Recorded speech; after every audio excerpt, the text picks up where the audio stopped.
మీ పిల్లల్ని మళ్ళీ గవర్నమెంట్ బడికి పంపించండి. ఎందుకు పంపించాలని మీరు అడగవచ్చు. ఎందుకు పంపించాలంటే ₹1 ఫీజు కట్టేది లేదు. 2 జతల యూనిఫామ్ ఇస్తాము.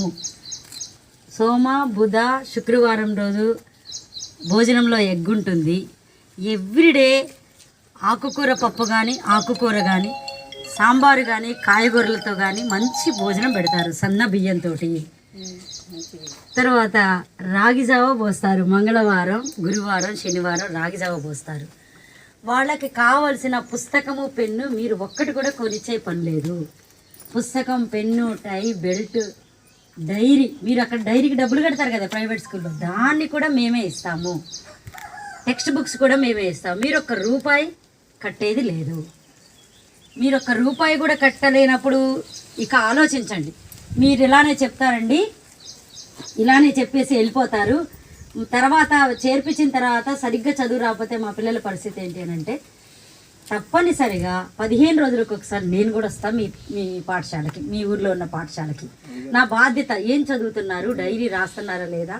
నేను నివేదిత, నా పేరు నివేదిత, నేను గవర్నమెంట్ హై స్కూల్ హెచ్ఎంని, ఈ మండలానికి ఎంఈఓని కూడా, మండల విద్యాశాఖ అధికారిని.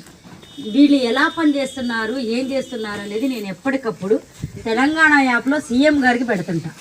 వచ్చి చూస్తా ఈ పిల్లలు ఎలా చదువుతున్నారు, వాళ్ళ నోట్బుక్స్ ఉన్నాయి, వర్క్ బుక్స్ చేస్తున్నారా లేదా, రోజు డైరీ పెడుతున్నారా లేదా, వాళ్ళకి సరైన అన్నం పెడుతున్నారా లేదా, వాటర్ ఇస్తున్నారా లేదా, వాళ్ళ వాష్రూమ్ బాగుందా లేదా, మంచిగా చదువుకుంటున్నారా లేదా, టీచర్ టైం కోసం అన్నీ నేను మానిటర్ చేస్తాను. కావాలంటే మీ మీ పాఠశాల గోడ మీద కానీ మీ పంచాయతీ దగ్గర కానీ నా పేరు నెంబరు రాసి వెళ్తా. ఏ రోజైనా టీచర్ మీకు పాఠం చెప్పట్లేదు, డైరీలో రాయట్లేదు అంటే నాకు ఫోన్ చేయండి. టీచర్కి కూడా చెప్పాల్సిన అవసరం లేదు. ఆ అధికారం కూడా మీకే ఇస్తాను. కానీ మీ పిల్లల్ని మన బడిలో, ప్రభుత్వ బడిలో జాయిన్ చేయండి. ఇది నీకు ఇంకేమన్నా ఉంటే మీరు అడగొచ్చు. గతంలో ఆ సార్ చెప్పలేదంటే మా వాళ్ళే ఏం చేస్తాం మరి అంటే ఏమండి మీకు అంతకంటే కడుపు చించుకుంటే కాళ్ళ మీద పడుతుందని అక్కడే పడుతుంది. చేస్తే కూడా డబ్బులు కట్టాలి.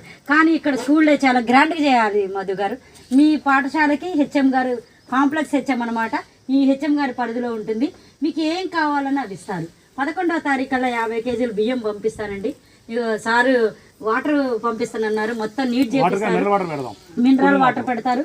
ఇక మేడం వస్తారు, మేడంతో పాటు ఇంకొక టీచర్ని కూడా ఇస్తా. మీరు మంచిగా చేర్పిస్తే 20 నుంచి 25 మంది వస్తే కలెక్టర్ మేడంని నేను ఇక్కడ తీసుకొస్తాను, ఈ ఊరికి తీసుకొస్తాను. ఏదో ఒకటి మన బడికి ఏదో ఒకటి చేయడానికి నేను ఆవిడ పట్టుకొస్తాను. మీరు చెప్పారని నేను అక్కడ బడి ఓపెన్ చేశాను, మీరు రావాలి మేడం అని. మంచి లైబ్రరీ పెట్టిద్దాం.